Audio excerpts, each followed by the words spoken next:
हे मालिन कावन फूल लैल तू बगिया से तब नाही महकई हो। हे मालिन कावन फूल लैल तू बगिया से तब नाही महकई हो।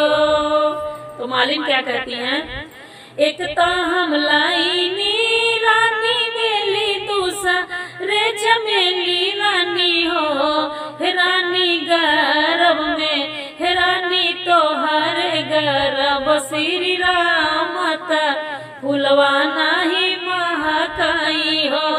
हे रानी तोहर गर्भ श्री रामत फुलवा नाही महकई हो।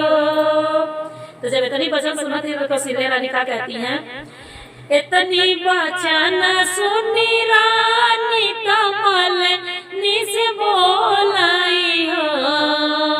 इतनी वचन सुनाई रानी कमल से बोलाई हो। हे मालिन हमारे जो होई है श्री राम कंगना पाही रउआई हो।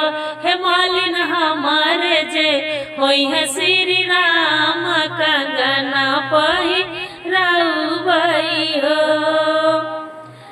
चैत महीना तिथि नवमी के राम जी जन्म लेले हो। चैत महीना तिथि नवमी के राम जी जन्म लेले हो। ललना भइले ललना भइले महलिया उजियार सोहर उठ लागी हो।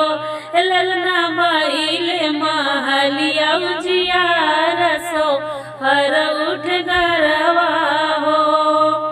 आवद नगरिया के सोनारा तू हाली हालिया हो।